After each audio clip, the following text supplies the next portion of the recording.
Moi, je te paye, on dirait, vous en avez moi, gris-gris.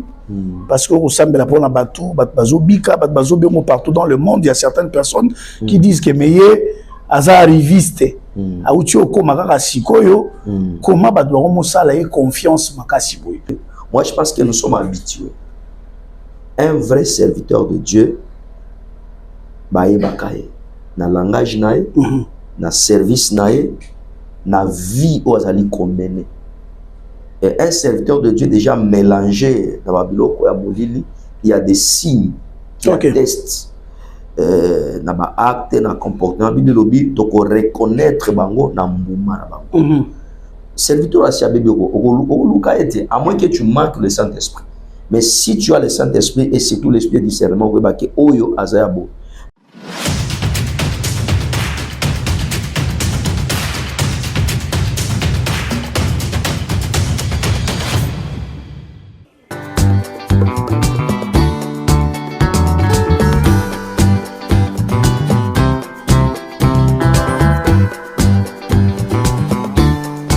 Bote Bandeko Balandi, il y a émission La Compassion des âmes. Je sais que vous me retrouvez encore ma figure, ça date de très longtemps que Tozala qui Nabino Lissoute, mais vous avez l'habitude de suivre l'homme de Dieu, hein, le pasteur Emmanuel Abedi. Bolandaka na Moussala Kitoko Salaka en Kolaza pour utiliser. Makashi, vous avez aussi les témoignages qui fusent de partout dans le monde entier. Merci parce que Bobengaka Bokomaka Boza dans le monde entier. Bolingaka, l'homme de Dieu, le prophète Emmanuel Abedi Moussali Nankolo.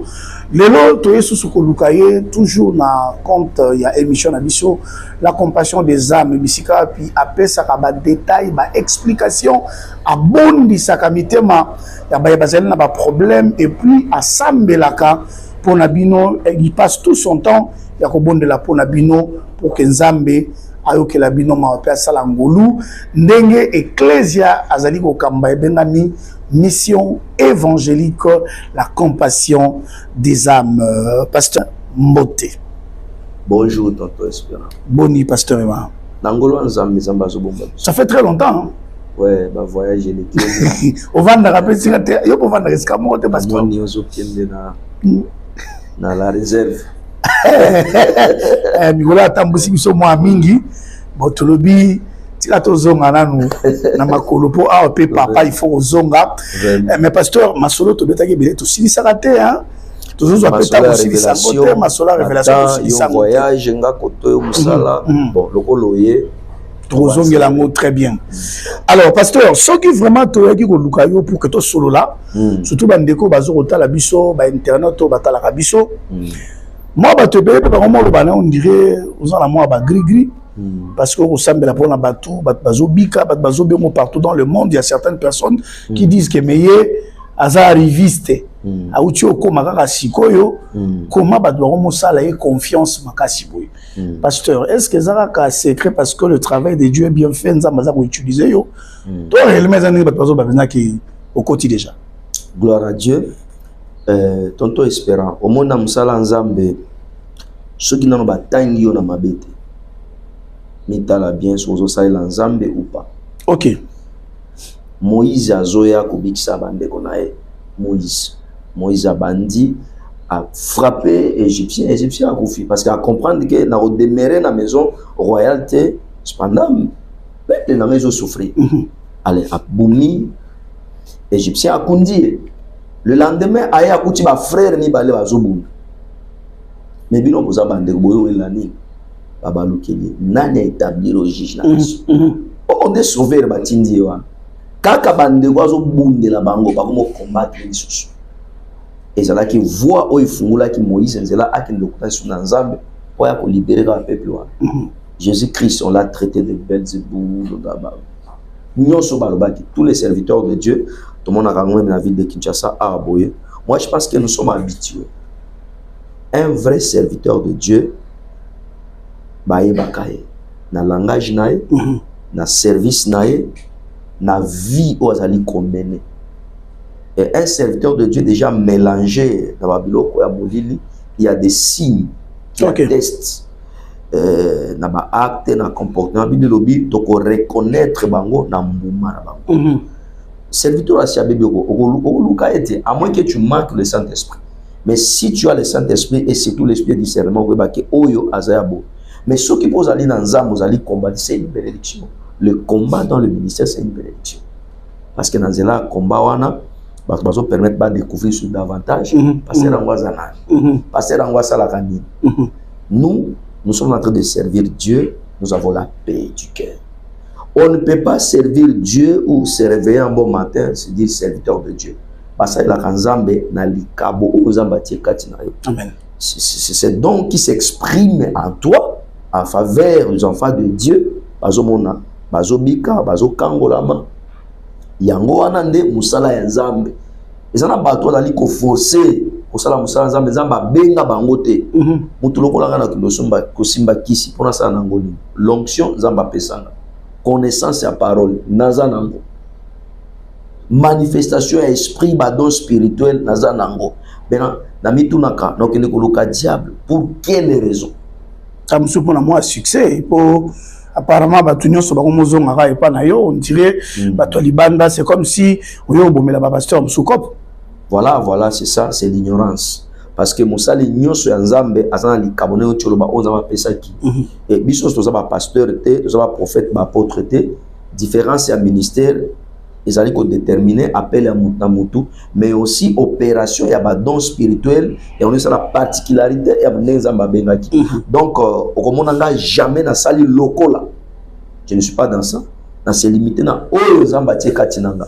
Alors bato za katina ignorance to limbisi zambe bango, mais nous travaillons et nous restons focus dans ce que nous sommes en train de faire avec le Seigneur. Donc, nous avons une distraction. Voilà, je crois que vous réponse parce que tu as une question, le but, on te espérant, vous allez pasteur Emmanuel, mais mais pasteur, il y a quelque chose qui nous inquiète. Nous avons vraiment, il y a un moment, bandi na bandeli pour bako lo bake yo okoti molili ya mwana batu nyonso bakomi ko ya pana yo. Mais tu constates que le moko c'est comme si vous n'êtes pas aimé. Pourquoi? Je vais expliquer. Je crois bisika to vandi awa bisika ozako kamba bapate na yo et vous à la 3e place si j'ai bonne mémoire. Partout aux ali soro bandi la musala ba miracle bandi ba bengani yo. Obosali na place ya liboso nungu ekoti okei ozubisika mibale. Kuna paye simba benda kuna tozo bateske menwa babimisi yo. Bon après tozo banga peut-être net aussi ces missions awa oyo non pasteur Kende. Qu'est-ce qui ne va pas pasteur? Est-ce que vous êtes en conflit avec les gens? Qu'est-ce qui ne va pas pour que au vanda ici comme stable bandeko bazali na posa ya kobika le boko ya nzambe ya Emmanuel Abed babika ngo en paix na place okoma la nomade ko changera bisika et ça donne aussi la difficulté na ba fidèle. Qu'est-ce qui ne va pas pasteur expliquer biso ya quoi au juste? Bon ndenge ozomi tout na question na pas ozomi tout na question mais question na raison la réponse. Il y a un certain temps on va se poser question qu'est-ce qui se passe? Qu'est-ce qui se passe? Mais arrivé à un certain temps, là, il faut comprendre. Ma réponse est il y a question nangai on a dit se poser. Au moni tonton des royaumes de qui bondate. OK. Et puis comment ils vont marcher ensemble. Ce que moni vous allez vivre dans royaume moko. Vous allez ko yo kanate ceux qui vous en royaume moko. Parce que bateau vous allez combattre biso na kati ya musala, la plupart en majorité ce sont des soi-disant serviteurs de Dieu. Comment ça? Ouais. Nous avons vrai venyoso. Il y a même un enfant, moi nanga moko récemment au a proposé $800 pour venir m'empoisonner. Sérieux? Sérieux. Et comment tu es à niveau? Tu es à niveau wana? Baya et baya kolandela bien. Eza pasteur na lisima makambo wana. Tu vas bazolandela makambo ango. Pour baye bandena ngana pekisa bango ba na justice était. Mais quand même, il a établi vérité. Il a dit tel la salade pour avertir ko kebisa makama mazali ko sala wana. Musala ya nzambe ya solo na mokili. Bible dit nous sommes dans ce monde, mais nous ne sommes pas de ce monde. tu vois par exemple ba Moïse ba Jésus-Christ ba telemela ki ba Jésus-Christ a okima a keti na Égypte. Donc Hérode a sali tout à bomba Jésus-Christ. Jésus a pris fuite, il est allé en Égypte. Ti tango makrelon ici là qui a ekozonga a ekosala. Ce qui dérange, ce n'est pas le pasteur Emmanuel, mais ce qui dérange c'est le travail, c'est l'œuvre de Dieu. Le pasteur Emmanuel azali kosala. Parce que les lois à Kinshasa, je ne suis pas parfait. Naza na erreur, na faiblesse. Mais jamais au monde na problème na musali mokwanza. Donc Kinshasa mobimba, okoka jamais pasteur Emmanuel ba benga pasteur Emmanuel. Pourquoi? D'abord naza na amité na Kinshasa. Ce n'est pas de l'orgueil, c'est ma discipline personnelle. Si on a un problème, on a un problème, on a un farmalo là, on devait se rencontrer, mais je préfère n'a participer de loin. Tindi na musika. Et si li bon, parce que tant que nous avons une éducation, nous avons une formation chrétienne na oyazwaki. Tant que nous avons une logique na yozanango, na compréhension à parole zali nango. Amsuba mona ngorge ya mimona kayende mosantu yena mimona kayende ayebi nyonso eza juste ba discipline autre mi peso moni musala nzambe oyo esengaka beaucoup de discipline esengaka ba réserve mingi parce que un serviteur de c'est un homme de caractère il se laisser apporter na makambo nyonso te OK de bisika nyonso te oza na batu nyonso te oza na makambo nyonso oko ma omniprésent non mon salaire est en place mi-balé. Soit tu es avec Dieu, soit avec tu es avec le peuple. Aux en pour recevoir les ainsi dit l'Éternel, aux en pour transmettre en vous. Et les sous que je vais requêter dans Nzambe, au même moment alors ça dérange. Cette discipline et la grâce mon qui a la biso, ça dérange à bazar l'est. Récemment, à bureau pour ça la musala à aboué, kaka tout autour. Et plupart de trois combattre ngana et d'abord. Babenga na formation bana na bango église na format ba serviteur na bango ba même matériellement na ke ba kuta construction na bemisi quelque chose na ngana pesi bango na sungi bango d'une manière matanga nini to sala ka nyonso to sala droit ko ya to na besoin ko se vanter wate mais ba yebi yango trop bien mais nebi besoin le ténèbre et la lumière ne peuvent jamais cohabiter et jamais continuer ensemble et travailler ensemble. C'est ça le problème. Donc, Bisso, il y a aujourd'hui des majorités de serviteurs qui sont dans les noirs. Ok. Nakati ya ba association ba to misala mabe et quand tu viens avec la lumière, avec la parole, avec l'œuvre de Dieu, ça dérange. Parce que Matéa onga na teaka. C'est comme si ma bazo kanisa ke nazo viser mutu moko bo. Zo bwakela batu ba mbwakela. Or, je n'ai pas de problème. Même un païen, un sorcier, même un féticheur qui n'a pas la connaissance de la parole de Dieu, même si Atoni ici full out, ce n'est pas un ministre de Dieu. S'il y a Liboso, il faut prêcher la parole. La Bible dit la foi vient de ce qu'on attend. Yes. J'arrive souvent dans des églises, des prophètes, ils disent voilà, Bisso, vous avez appelé ça Bisso de à côté athée. Comment un serviteur peut dire ça? Mais comment tu es un ministre? Zanera prophète. Non, établir un prophète sans donner la parole à ce prophète-là. Qu'est-ce que tu vois? Bon, après avoir prophétisé, il faut orienter les gens. La prophétie, Maman Zandoki, Papa Zaboué, ça ne suffit pas. Qu'est-ce que ça peut apporter de grave? C'est juste une information. Mais les personnes qui est informée ou alors révélée, selon le langage biblique, il a besoin d'une orientation, d'un encadrement. La prédication pour être sauvé. D'un enseignement sérieux pour être transformé, d'un encadrement pour servir Dieu dans l'église et l'orientation. Parce que le mariage, l'argent ne suffit pas. On doit aller au ciel, mon frère. Il faut donc qu'il y ait là. Et cette vie-là que nous menons sur la terre, il y a un mot qui déterminer l'éternité. Alors, un serviteur ne peut pas vivre comme tout le monde. Au salut makambo nyonso, nengolingi, tangolingi, nabatu nyonso. Non. Donc, moi, je ne suis pas contre. Mais au contraire, peut-être que nous aider bango.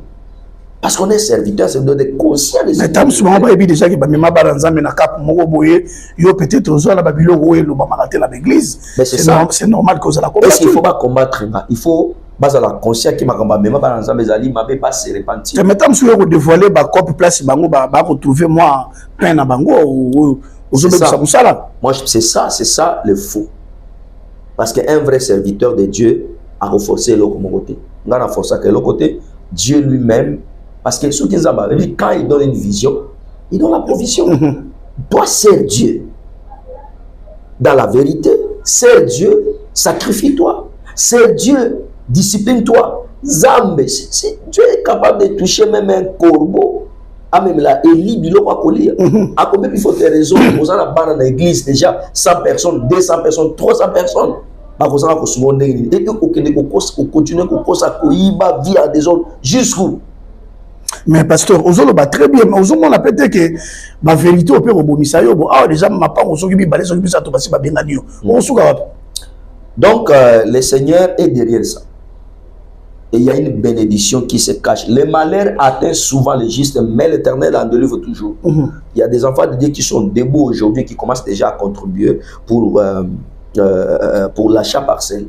Donc, on s'en bat le pango pour l'ensemble. Ça, je te rassure, papa espérant. Et même yo moko na ozo benga ozo pasteur na zo kela o mawa na osambe l'ensemble, je dis oui. Et là il y a la contribution na ko pesa 20 monsieur Sila. Ah bon? Na y a contribuer parce que de toutes les façons qu'on a na komo na mais passe un jour nous to risquer pour la prière na balabala. Au thème na baba na batu, le mieux serait là j'en profite même pour dire na ba ndeko balingaka pasteur Emmanuel, je pense que le mieux serait qu'on achète la maison pour notre Dieu. Parce que je sache libonza monen les alliés qui offrir nous ambe misika. Parce que mon dit le loba benani awa azui et bazo benani peut-être pas azaki bon.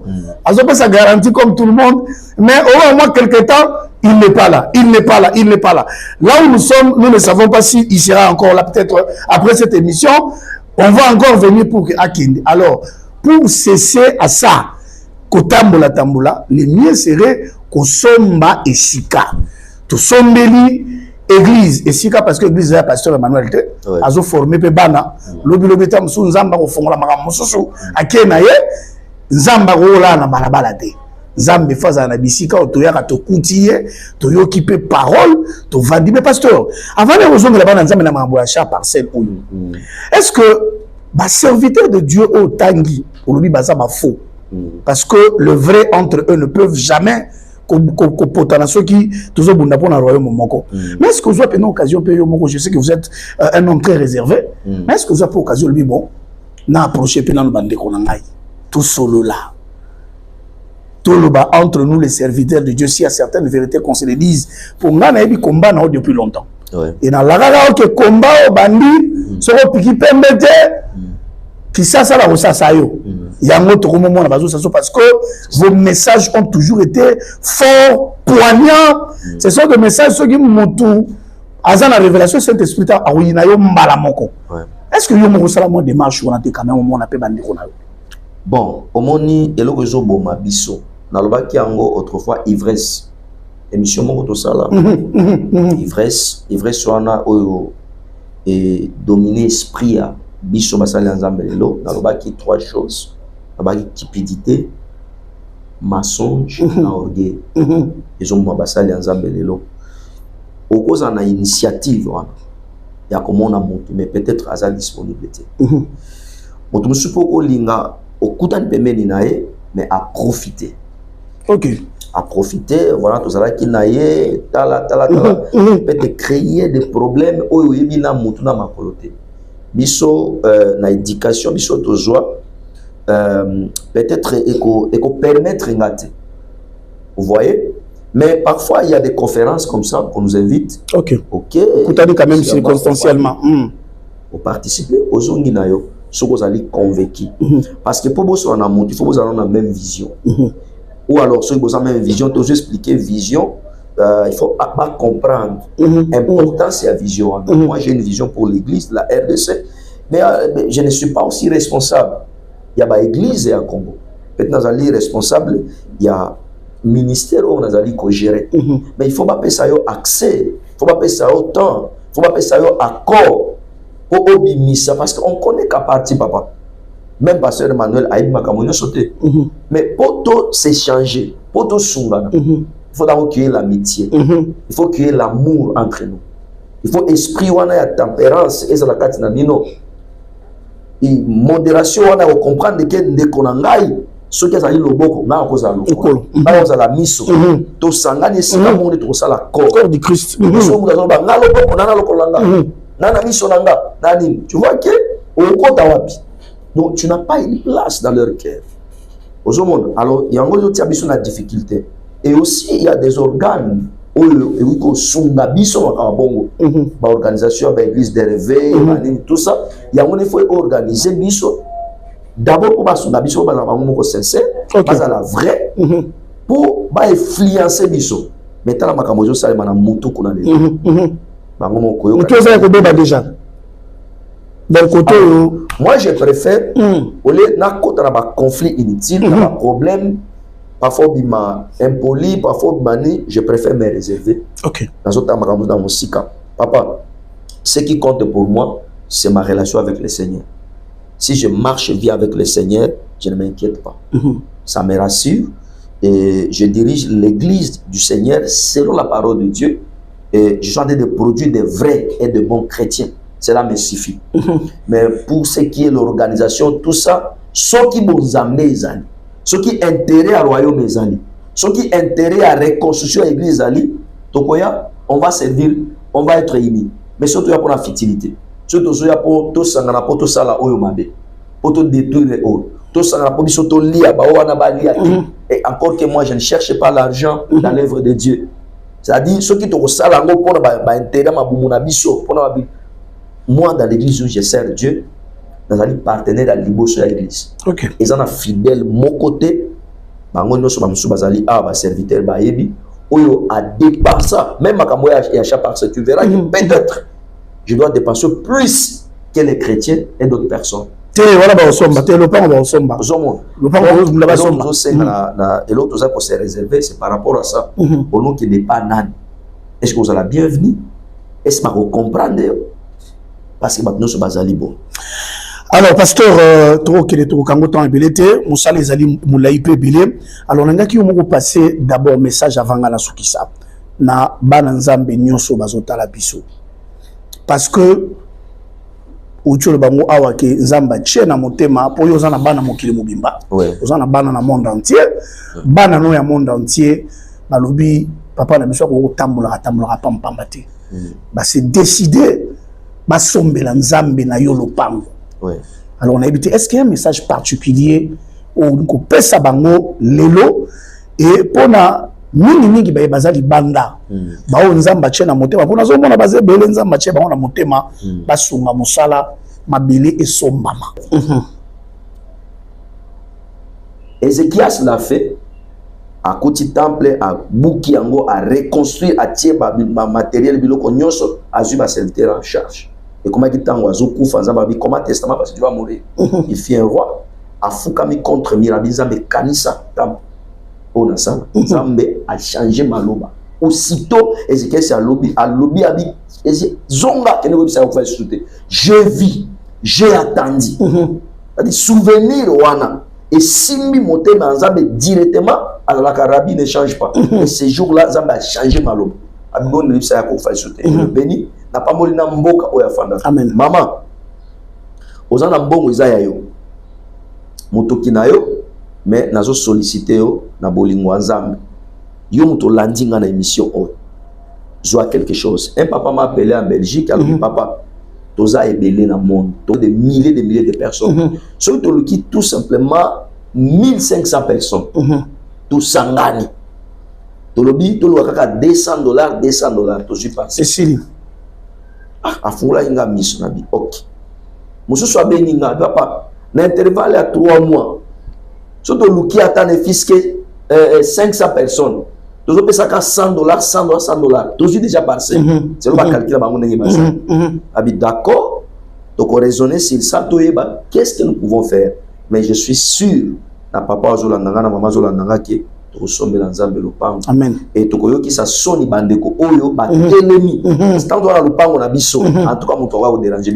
Il y a la possibilité zali ka moko ba kopesa yo kombo il y a bateau qui chargé dans finance église aussi bon on a eu au tindi ce que olingi na banque olingi virer malamoko au 5 numéro à compte na petit là au virer malamoko et tout koya nango na église to pesi rapport parce que nous sommes vraiment organisés chaque département ils allaient jouer rôle na je pense que c'est ce que nous pouvons faire pour récolter les moyens surtout ça on a mingité pasteur mais to olinga pe que ata CT il y a tonton espérant et ko tapé na kati tonga ndé na lobby eza ya mingité bandeko moi je vais faire un petit geste chango wapi voilà je vais faire un petit geste eza belete mais na yebi ke oyo ata CT na église ngape na osala ndenge moto nkolo abakiselaki 15 ans de vie je dirais au Seigneur souviens-toi de moi. Amen. Ngala lobby naza nango ya mingité je donne $100.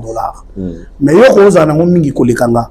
Tu peux donner 200, 300, 400, 1000, 2000, 3000, pourquoi pas 10 000.